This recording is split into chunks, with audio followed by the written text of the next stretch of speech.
Welcome to the 1760 sessions, conversations with leaders building systems and frameworks that actually move the needle. I'm Matt Reyes, principal at 1760 Strategic AI, and today I'm joined by Vivek Pandit, co-founder and CEO of PeduL, a platform reshaping how companies connect with Gen Z talent through authentic, culture-driven campaigns. Vivek, thank you so much for joining me today.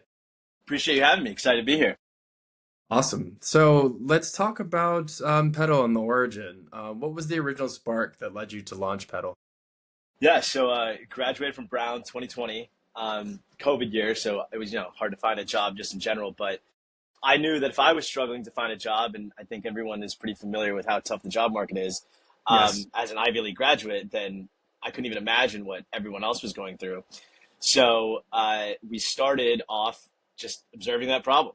Finding jobs is a pain in the ass, and like there's Yeah. got to be a better way to do it. And so ultimately what we discovered, the long story short, is recruiting is one of those things that talent acquisition in general hasn't evolved in literal decades, right? No, So it we has talk not. about, No. yeah, right? So we give a good example is like you look at products, right? I used to go to like Toys R Us, right? Now Hmm. we go to Amazon, but now instead of me going to an online website, it comes directly to my online home, which is social media. So there's TikTok Shop, which has been blowing Yes. up, right? So same with news, right? You used to go to get a newspaper. Now, you then went to CNN.com. Now news comes to my online home on Hmm. Twitter, right? Yes. So same with jobs is you used to have to network. A lot of people are still stuck in that.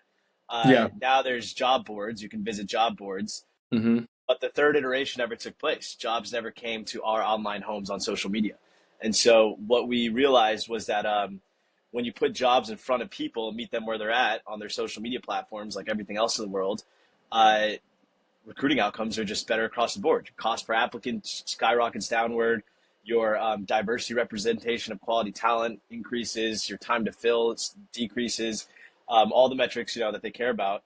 And what we've effectively shown is that influencers are career influencers. So there's a new type of influencer. It's Hmm. hashtag career talk. It's all the Yes. Yes. influencers leading the conversations in B2B, Yeah. future of AI, how to make the best resume, how to negotiate, how to find a good job. Hmm. And those influencers operate now. PeduL has proven that they can serve two functions. One is your employer brand ambassador. So by partnering with influencers, just like you do to promote your products and brand, you can now promote why you are a great place to work, not just a great product. And then the second opportunity with these influencers is not only just as an employer brand ambassador and humanizing their culture and their office, but also serves as headhunters. So we say that our influencers are the new headhunters, right? So instead of a headhunter, relying on a very closed, tight knit network and having high overhead, I go to an influencer, and instead of them saying, "Hey, everybody, L'Oreal just released new makeup," it's, "Hey, everybody, L'Oreal is hiring for XYZ position," and they're hundreds of thousands of followers or Wow. top quality talent that have been following this influencer to be the best professional versions of themselves. And the irony of career talk is there's actually no careers to apply to. And Yeah. so we just give the top career talk people, the top LinkedIn voices, the top career talkers on Instagram, social, or TikTok, um, job opportunities that they share to their community. And then we, just like a video goes viral overnight, you get the perfect applicants in literally 24 to 48 hours instead of 45 to 90 days, much more representative of who we are and high quality talent. Because again, we're tapping into career talk. So that's kind of how we got to where we are and the birth of the origin story. Basically, I make a joke. It's like I started a company to help people find jobs so that I could have a Yeah. job, you know? Yeah. Yeah. Yeah. That's amazing. And as someone my background before I started my company was in HR tech. So talent acquisition was a big part. HR tech strategy specifically. And what you just described is incredibly fascinating to me and such a good, you know, uh leveraging of, our generation's, platforms and Mhm. communication styles. Could you walk me through I guess, a recent use case or just a recent case study, just so you can give listeners an idea of, you know, concretely how PeduL works and some of the results. Yeah, for sure. Unilever, They own Yep. Ben and Jerry's, Axe. Well, I Hmm. think there's a Yep. rift between them and Ben and Jerry's, but like a bunch of Yeah. companies that we all know. Yep. Dove. Yep. So Unilever having a really hard time hiring a mid-level management position for their associate finance manager.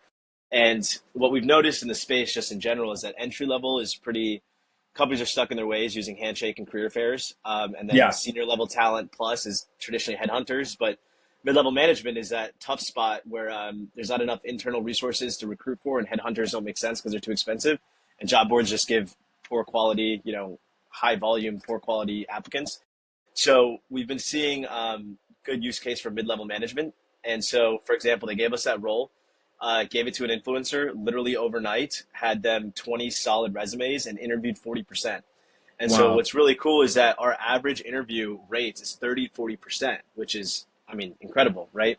And so we're going to figure out who they end up hiring, but it looks like they're going to hire someone from the pedal pool, right? So just like that, all of a sudden, an evergreen role that they need to hire tons for can't get filled, gives it to us. 48 hours later, they're having 30, 40% interview rates, and now they're able to hire and fill those roles. So that's a good use case for mid-level management.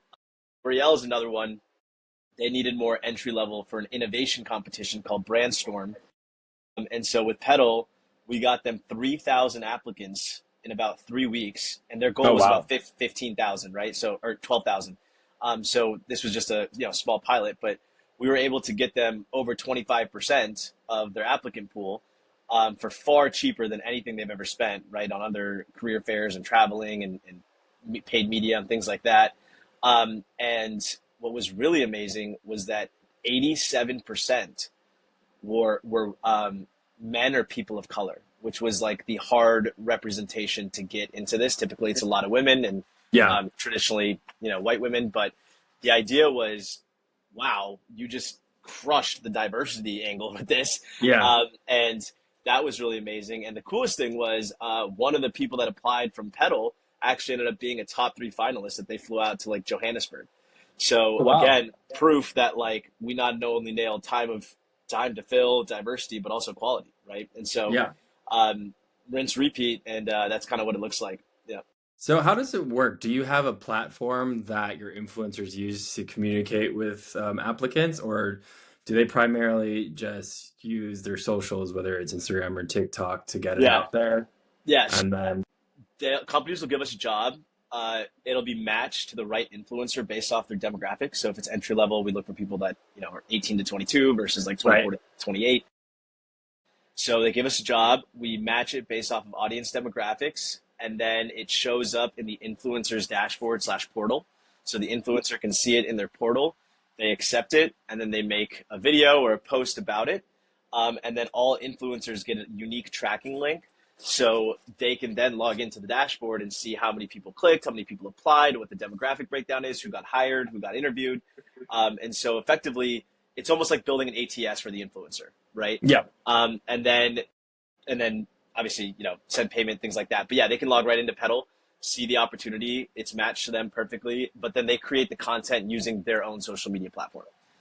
So Yeah. we're effectively leveraging social media as the marketplace instead of expecting everyone to create an account on Right. PeduL and discover PeduL organically. Yeah, Right. Right. So you're I guess who you communicate with are the influencers and the companies, and you're correct. sort of and the influencers are essentially acting as the headhunters. I'm assuming if one of their candidates get hired, they get a cut of the recruiting fee. Yeah. How does So that work? depending on the influencer that we're working with, and we're going to make this more standard as we go, but effectively it's like paid up front for a campaign or just to have it in Okay. their job board, and then if someone gets hired, cut exactly. Okay, yeah. So they get a Yeah. fee up front to post, and Yeah. then, if someone gets hired from the pool, they get a kickback.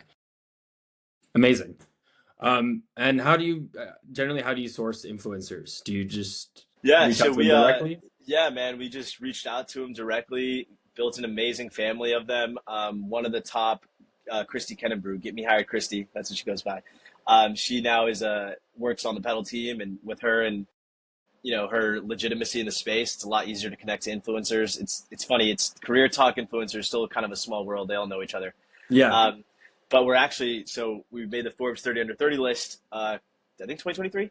And this amazing. year, in about 2 weeks, we're going to go to Forbes 30 under 30. And we have a pedal house. And so we're bringing 10 or 12 of the top career voices on social media to come out together, which is going to be really cool. It's been getting a lot of traction on social media. People are like, oh my God, what a powerhouse lineup. Like, I can't believe you got all of them in one place.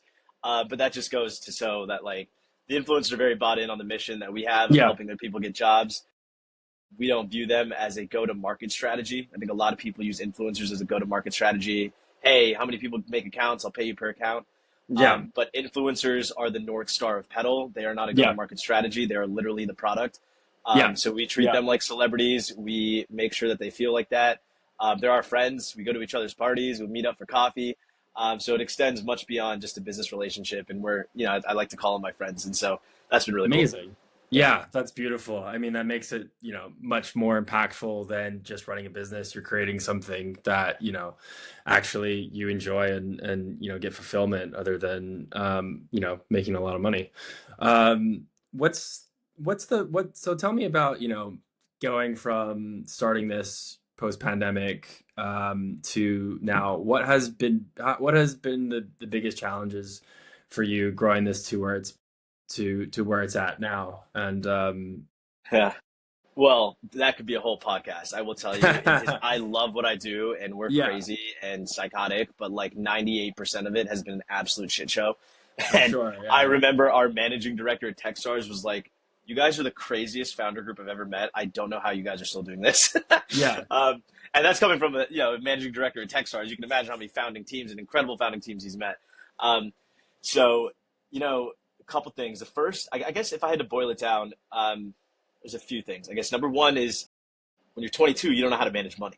Let's be honest yeah, about that, a right? So hundred like, percent. yeah, you have I can no relate. effing idea, bro. Like that was a shit show of its own. It's like Yeah, I could totally relate. blow the money to learn how to spend money. Like that was a Yeah, fucking lesson I wish I could skip. Sorry, I'm cussing, but like, that was, and then, so that was, a big challenge learning that. The second thing was, you know, just generally imposter syndrome, right? Like you're selling to global heads of talent at Fortune 500 companies.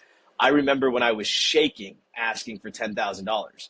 Right yeah, now we're like talking about six-figure contracts, maybe seven down the road. So like that was an incredible obstacle to overcome. Just the mental yeah, like, am I really worth this? Like yeah, yeah. the Especially third being thing, like right after school, right out of school and totally, everything, totally, and you're totally. talking to these, people Yeah, in suits, and there's only one global head of talent at L'Oreal. That's not a job you yeah, can find. exactly. Yeah, Yeah, and so that was a challenge. But the two major things, man, that have been the hardest, or three, I guess.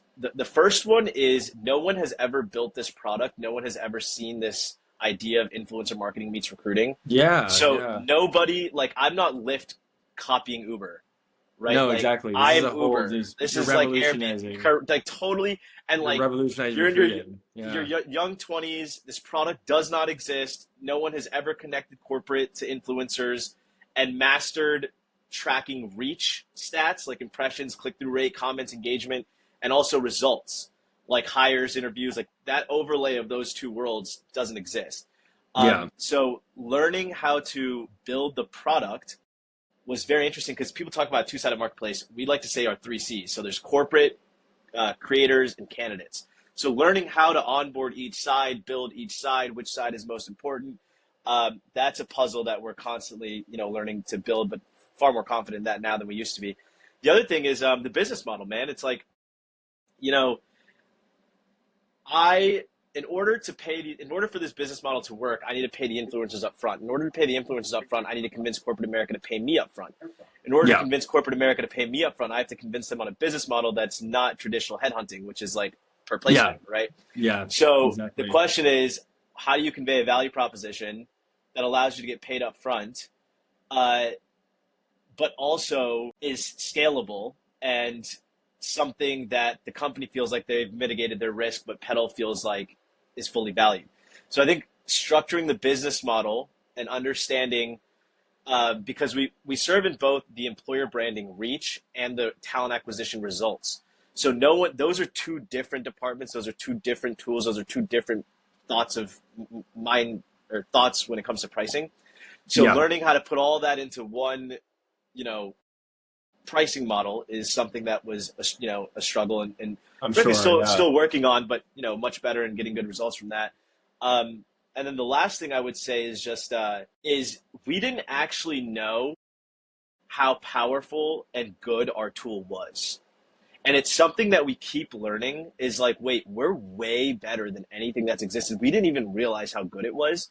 Um, and so just conveying that through language, I think our sales language and conveying the value proposition and understanding corporate lingo and like Yeah. that types of stuff has been a challenge. So yeah, that's my short answer. Like I said, this could go on for hours, but Yeah. like No, I get it. I get it. Yeah. I mean, essentially, you were building something for the first time that's never really existed in this space. You know, I worked in this space for 10 years in the corporate realm of talent acquisition strategy. And so this is especially, you know, one thing you learn about you know, that would, you know, consult other companies on is how to communicate with different generations and what they prioritize and all these things. And so I totally. think you've totally nailed, you know, the language and the communication, you know, roots for this generation. Because, you know, no one wants to go on LinkedIn out of college and do I that whole know, I thing. know, Like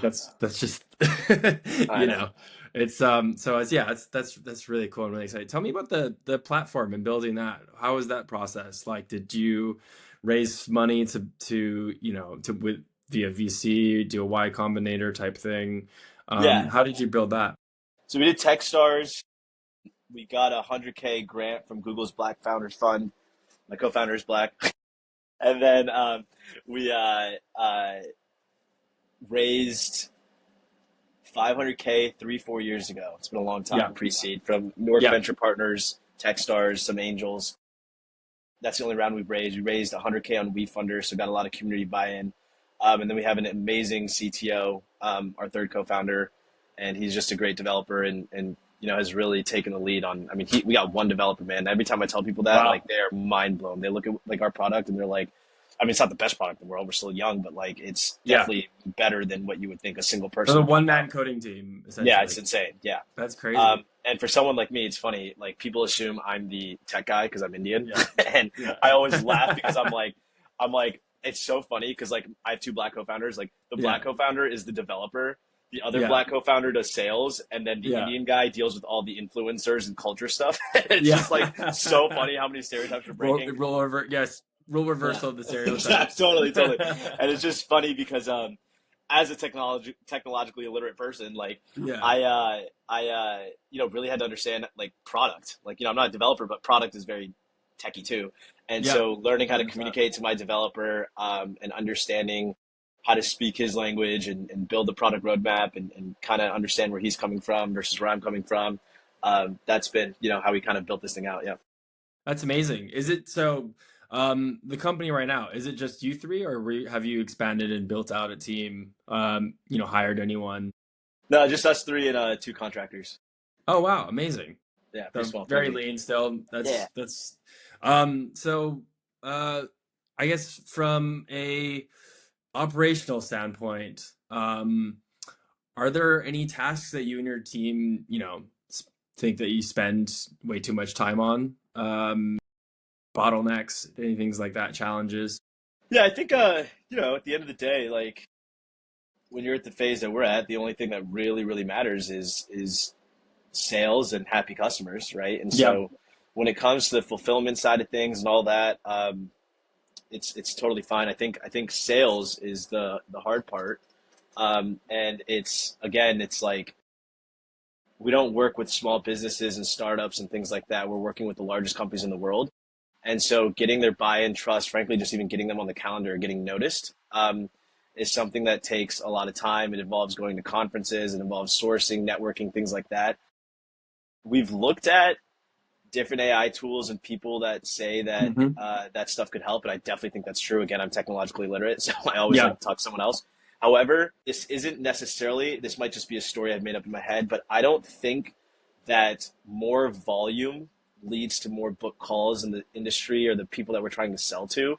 Yeah. We've seen like There's only really so many mega multinational Fortune correct, 500 and they're companies. Yeah. not they're like I mean I've worked with the best cold email, cold DM people like, and they're great. Like Yeah.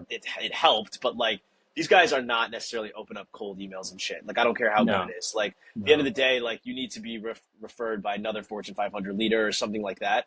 So that's been a really tedious Yeah. process of like, I need to get in front of the global head of talent at the one of the Yeah. largest companies in the world. Yeah. How do I do that fast and effectively? That's kind of where we spent a lot of our time in terms of, getting calls on the calendar. Yeah. What's the biggest challenges you see when, trying to convey your value prop to potential customers? Like where are Yeah. their biggest doubts? What are, Yeah. Yeah. Yeah. Yeah. So the first thing is, can I trust the influencer? And I think it's so yeah. funny because I used to get defensive, and now I ask them. I go, well, I tell them, I go, they're wondering if they can trust you.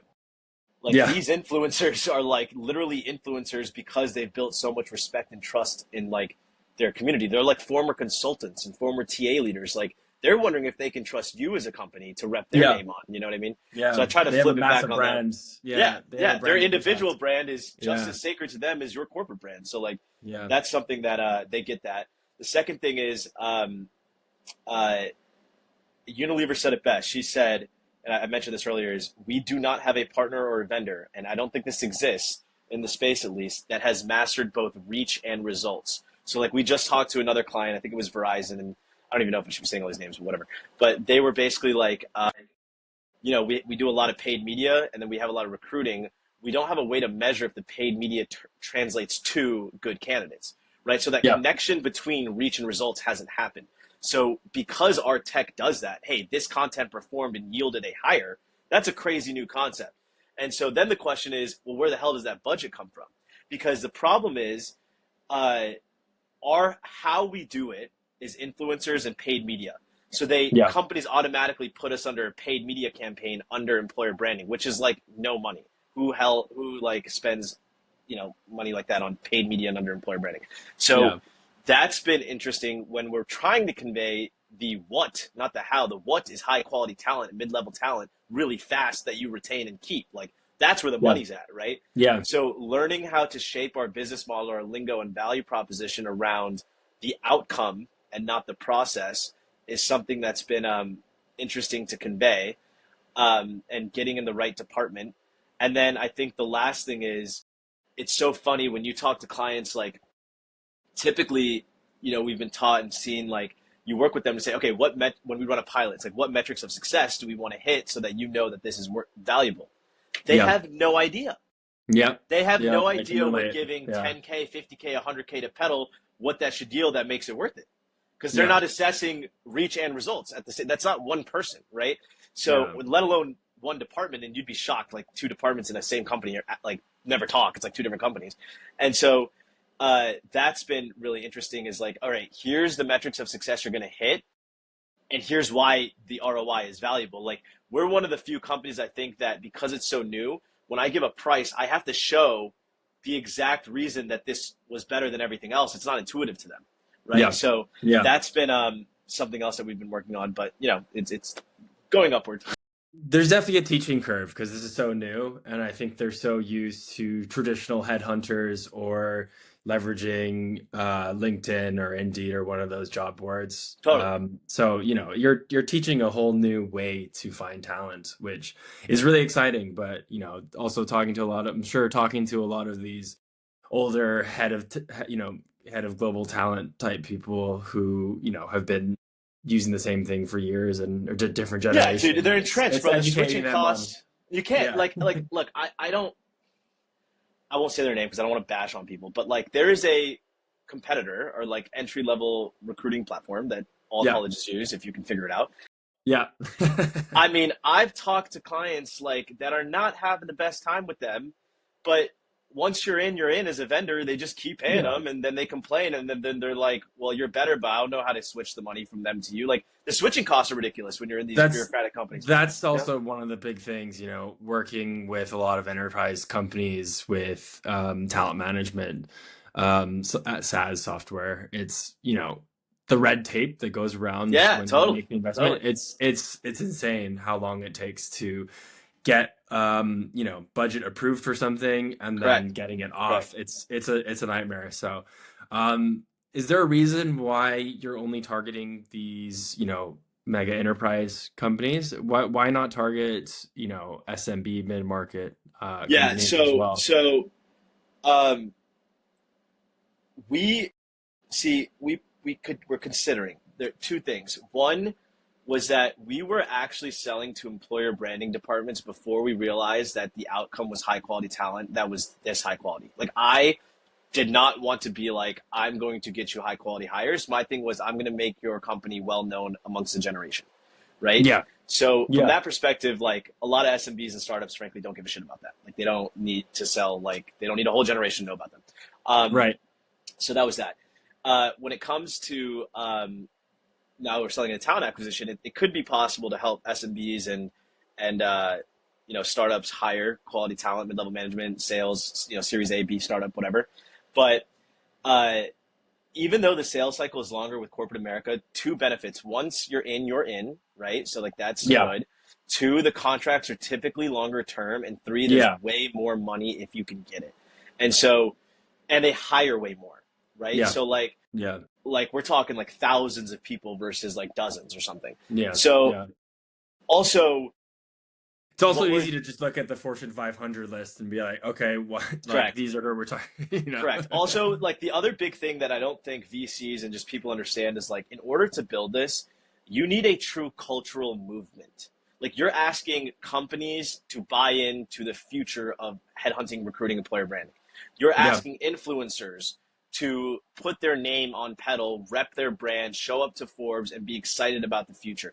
To do all this, you need like a cultural movement, and the best way to do that is to work with the brands that lead and shape culture, like a lot of our Fortune 500 companies.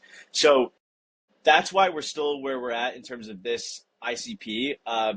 I am open to considering changing that, but like at the end of the day, if I got to work three times harder and three times longer, but to get a three times longer contract and money, like it could be, it's kind of where our head's at right now.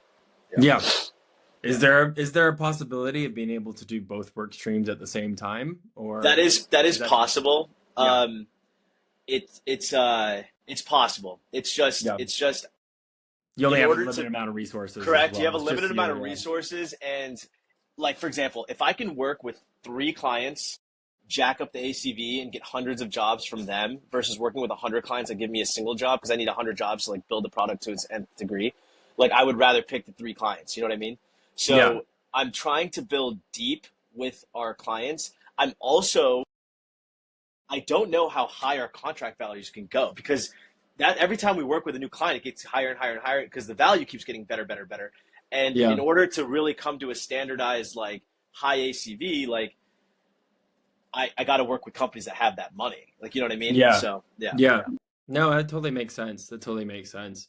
And I think maybe in terms of that AI potential use case with lead gen and all that stuff, that is maybe somewhere um in that SMB mid-market space where you can yeah, kind of totally, put a totally. self-service kind of automated thing, volume type That's a thing good point. where Yeah, yeah, you have it unparalleled, you kind of build up the system, and it's kind of where you're spending all your time, all your actual time, networking and doing it, where it is something to think about. I think that could be a really cool use case of AI with PeduL is automating the SMB clients.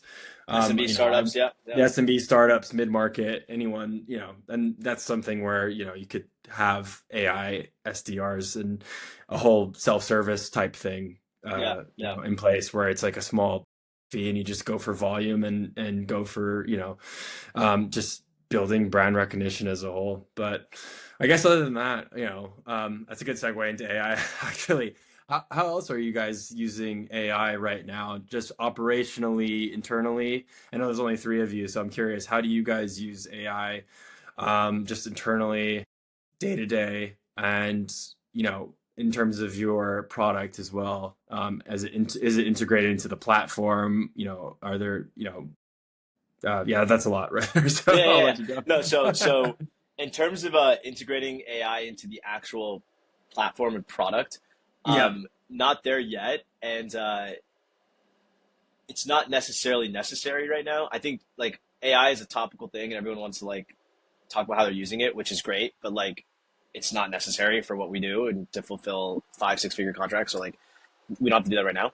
Yeah. But the AI eventually, yeah, will be able to connect and match a job to the best influencer, things like that. I want to have an Yeah. algorithm that will pay the influencer based off of the engagement, applicants, hire Yeah. rate, like things like that, That's right? So like, genius. yeah, Yeah. that would be really cool, like a proprietary algorithm that's like, okay, Yeah. here's an influencer, here's how to value you in terms of the talent you attract. So Yeah. that, And it makes that's the everything next step. transparent too. So they Totally, know, that's what we yeah, need. that's Yeah, the best correct, correct, part. correct. It's like I'm Yeah, not like your price, your cost is based on these based off an metrics. algorithm. It's not I'm not picking favorites. Algorithm. That's what exactly Yeah. what we want. That's Yeah. that's a So beautiful use of it. Yeah. yeah, and then where AI is doing a lot of work that I'm not actually going to touch. I want to see what happens and then see how we can figure out how to join forces. Is the vetting and matching process, right? So Hmm. like Yeah. there's tools like Harbor, there's AI assessments, things like that are trying to make the best fit candidates in workplace. So I don't need to reinvent the wheel there, but if someone figures that Yeah. out, that'd be great. Right now, I'm just dominating top of funnel Yeah. instead Yeah. of Yeah. the matching. Right. So that could happen eventually. In terms of how we use it, man, all our presentations, our decks, Yeah. are even. I mean, I know this is like the baby version of AI nowadays, but I have like hours long discussion with ChatGPT. Like ChatGPT knows everything about my company more than me. And I've had people that are like, dude, you have a PhD in like talking to chat because like I know how to ask really good questions. Like me Yeah. and chat go back and forth. It's pretty cool. Yeah. Um, so I use chat a lot for strategy, pivoting, pricing, Yeah. all I that always stuff. consider chat my AI. I call him my AI Yeah, co-founder. co-founder, literally. Yeah, he's my boy. Like I call Yeah. him Chat. Same. He's my homie. Yeah. Like I say that people are like, what? I'm like ChatGPT, bro. That's my guy. Yeah. Yeah. So Chat, and then presentation, like I said, Gamma. We love Gamma. Yeah. Gamma's great. Gamma's Little great. design limitations, but still pretty solid. Yeah. And then some stuff for LinkedIn scraping tools and like sales navigation and things like that. But yeah, I think that's pretty much the level to which we use it. Yeah, I mean that's a really good, workflow right now, especially how lean you guys are and how the delivery process. It feels like at the end of the day, you guys are matchmaking between a group of vetted influencers that you have built up in your system with potential client. You know, I think yeah, there's definitely room to grow, especially with how quickly AI is evolving and changing. There's always ways to potentially um, automate more where you can. I guess in your what's so kind of coming towards the end. I think we're at like 33 minutes, so it's been a really good conversation. For Thanks sure. so much for that. I guess future state of PeduL. What does success look like for PeduL 12 months from now? Yeah. Damn near it or figured it out, product market fit. I think so. Uh, Here's the thing: we had to build the product, okay, figure that out, and figured out how valuable it was and the outcome it could spit out. We then had to figure out how we actually. It was so funny. As a young idiot, I was like, "If you build the best product in the world, it'll sell itself." No, it yeah, doesn't. Nothing sells no, itself. like you have to sell it. And so like yeah, I think the languaging around the sales process, the value proposition, that's almost a full check, but like a much more completed check than it used to be. And then the last thing is a sustainable, scalable, even if it doesn't have to be scalable in the beginning, but a sustainable, scalable business model, right? yeah, And I think we're still working on that last one. It's just like we make good money, it's just not standardized, right? So like we're right, trying to figure out exactly how to, yeah. You put all those three things together. I mean, you're looking at the ingredients for product market fit, and that's where we want to go in 12 months. My dream, maybe this is 24 months. I yeah, really, really, really, really believe that based off of the amount of value that we provide and all the different micro value propositions, I truly believe that we can conjure up a $1 million deal. yep, Um, and I would love to work with 10 clients for like, 500 to a mil and build the scalable product. And then, hopefully take next steps from there. So that's what we're probably looking at the next 12 months.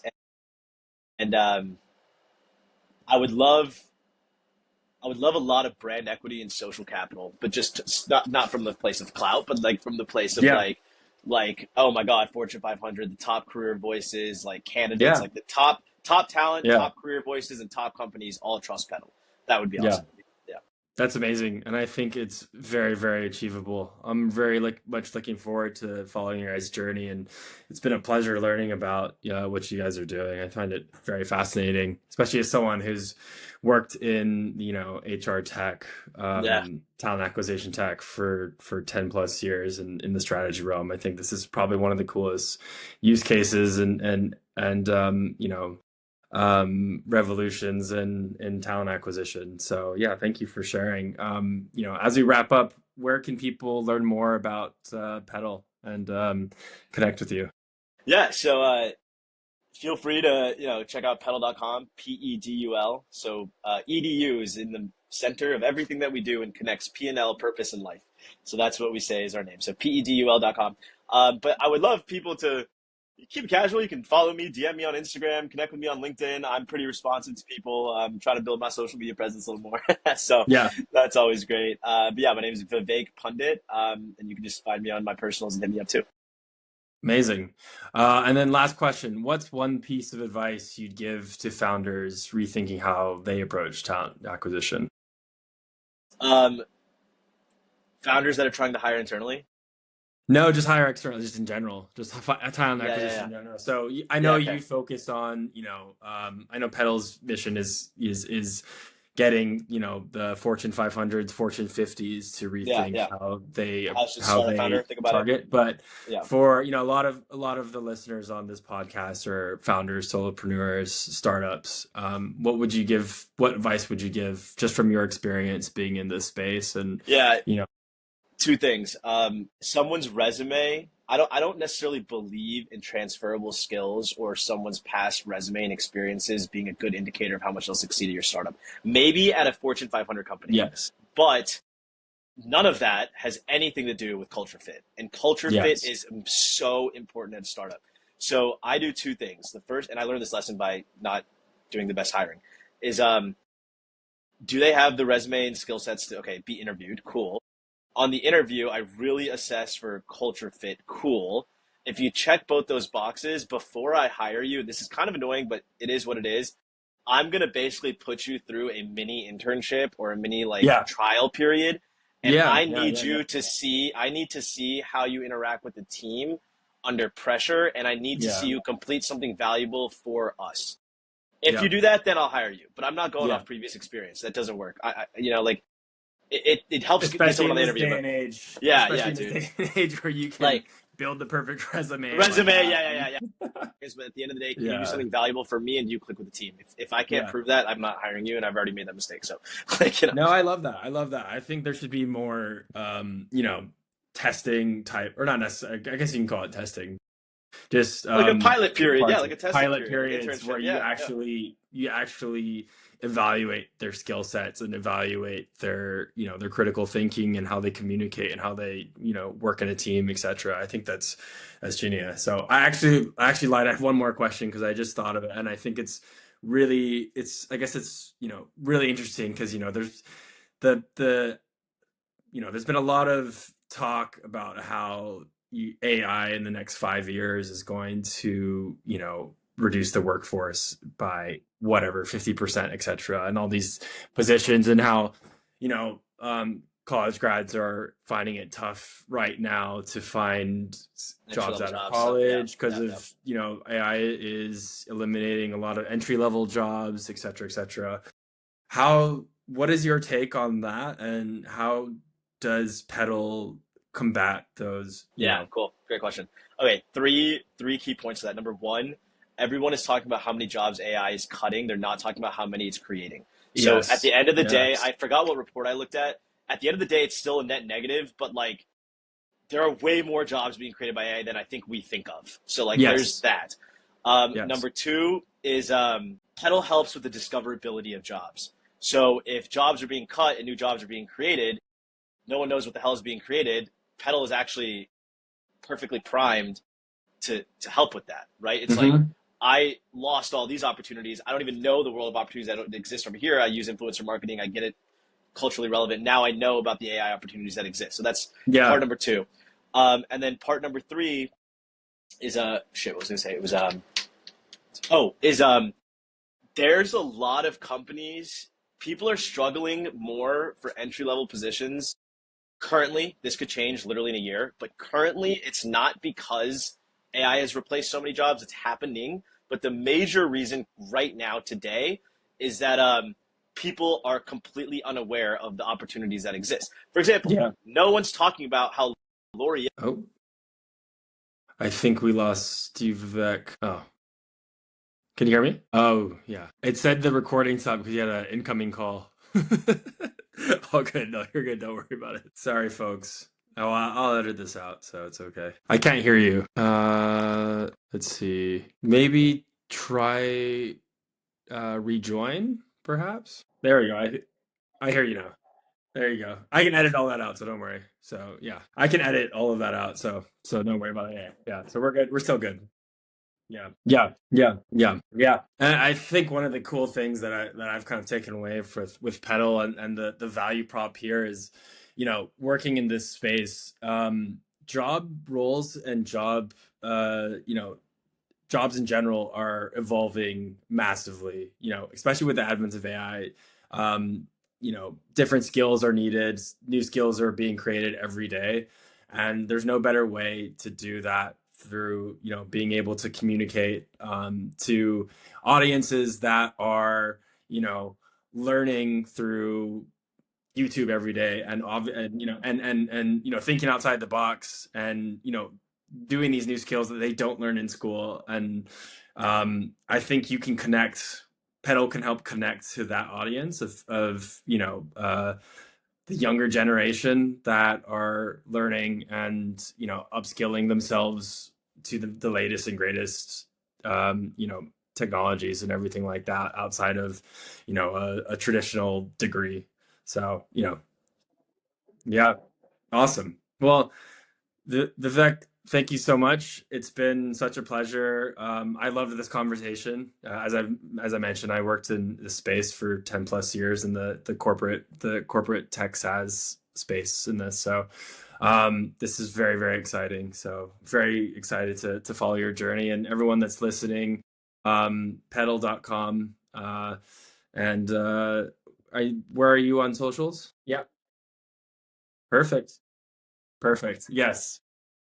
Awesome. Well, thank you guys so much. I'll see you next time on the 1760 sessions.